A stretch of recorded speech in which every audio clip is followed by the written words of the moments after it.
이번 금요일이죠. 4월 4일 운명의 날입니다. 윤석열 대통령 탄핵 심판 선고, 여러분은 어떻게 될 것 같습니까? 제게 한 분이 전화를 주셨습니다.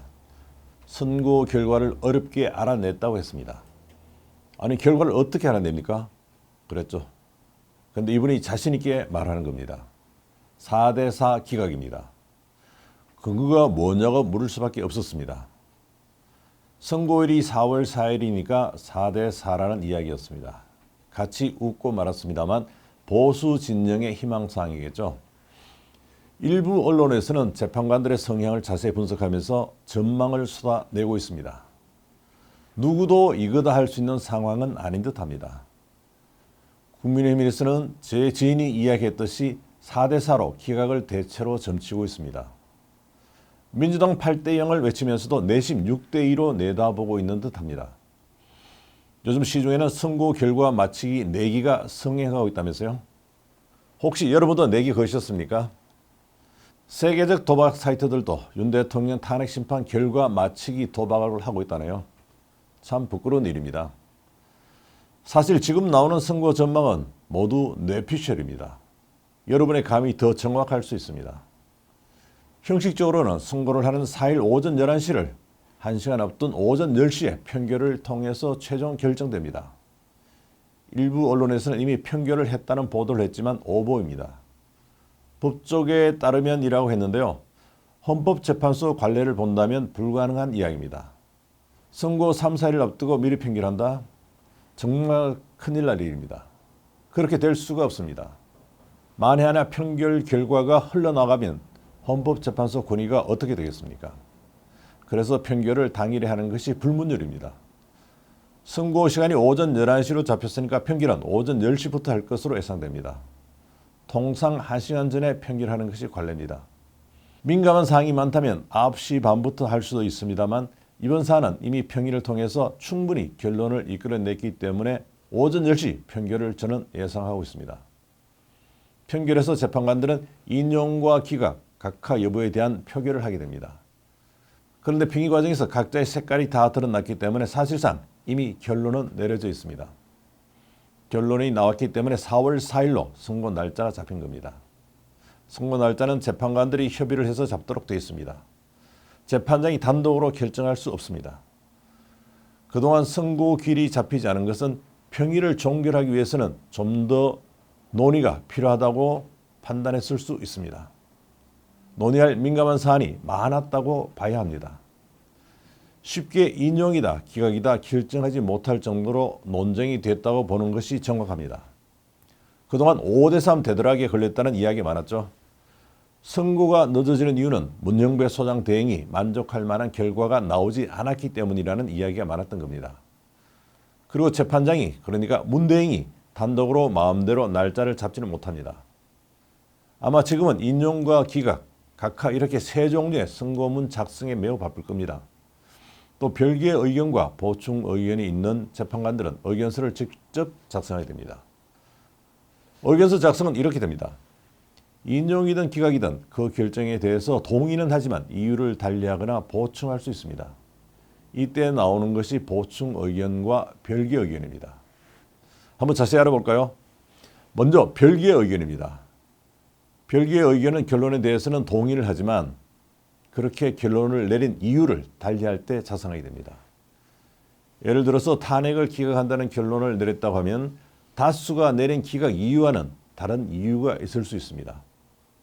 그 이유를 제시한 재판관은 이유를 남기게 됩니다. 바로 별개의 의견입니다. 해당 재판관이 직접 작성합니다. 다음이 보충 의견입니다. 결론에는 동의하고 이유까지도 동의하지만 더 첨가하고 싶은 의견이 있을 때 제시하는 것이 보충 의견입니다. 재판관들이 이런 의견을 작성하는 데도 시간이 필요합니다. 판결문은 오는 3일까지 작성이 끝납니다. 앞서 말씀드린 대로 4일 오전 11시 선고를 앞두고 오전 10시에 재판관들이 만나서 최종 표결을 진행하는데요. 사실상 이미 방향이 결정되어 있기 때문에 시간이 많이 걸리지는 않습니다. 이 평결도 도청 방지 장치가 된 방에서 이루어지게 됩니다. 진행 상황을 전혀 알 수 없습니다.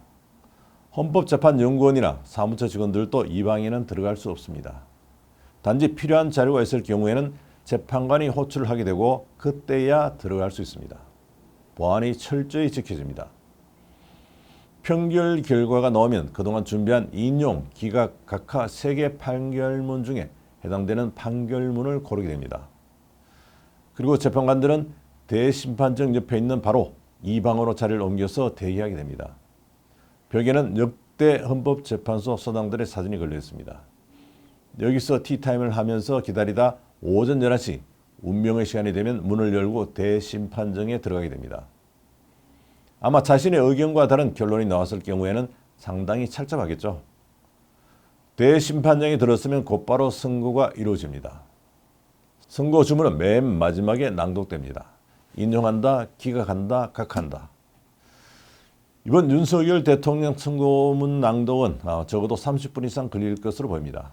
길면 1시간 가까이 될 수도 있습니다.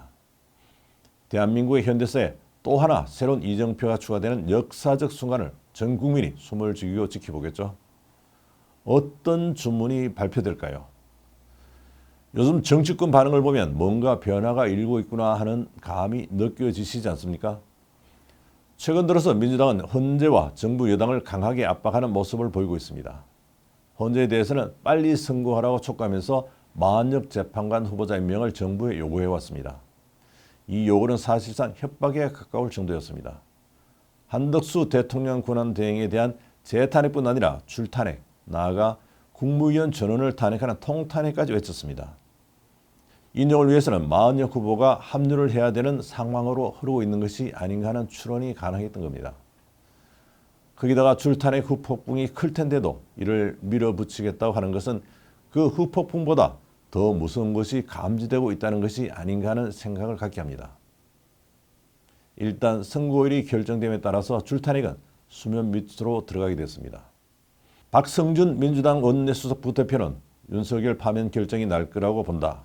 윤석열 파면에 민주당이 총력을 기울여야 할 것 같다고 말했습니다. 박홍근 의원은 한수를 더 떴습니다. 만약 기각된다면 야당과 시민사회단체가 결코 받아들일 수 없다는 입장을 공식 천명해야 한다고 주장했습니다. 불이한 선고는 불복할 수밖에 없다는 주장입니다. 민주당 내에서는 기각되면 불복해야 한다는 목소리가 이어지고 있습니다. 국민의힘은 민주당과는 다른 모습을 보이고 있습니다. 어쩌면 다소 느긋하게 보이기도 합니다. 권영세 비상대책위원장은 승복 메시지를 던졌습니다. 그는 당연히 기각을 희망하지만 어떤 결론이 나올지 알지 못한다고 전제하면서도 야당은 유혈 사태니 하면서 협박할 일이 아니라 어떤 결론이 나오든 승복해야 한다며 승복을 촉구했습니다. 권성동 원내대표도 헌재가 어떤 결론을 내려도 사회적 갈등이 거세질 것으로 생각한다고 말했습니다. 이와 함께 헌재 판결 뒤에는 여야 등 정치권은 국민 갈등을 완화하고 국민 통합에 앞장서야 한다고 통합 메시지를 역시 냈습니다. 윤 대통령 측 변호인인 석동현 변호사도 최근 어떤 결과가 나오든 승복해야 한다는 성명을 내기도 했습니다.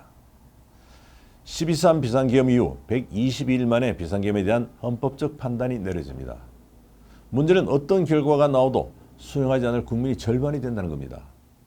이 소용돌이에 잘못 휘말리면 거세지는 글로벌 무역 전쟁에 제대로 대처하지도 못한 채 대한민국 코가 좌초하지는 않을까 걱정입니다. 어떤 결과가 나와도 승복하고 사회 통합을 해나가는 더욱 성숙한 시민사회가 되기를 바랄 뿐입니다. 정치권이 앞장서야 합니다. 그러라고 국민들이 뽑아준 사람들이 바로 국회의원 아닙니까?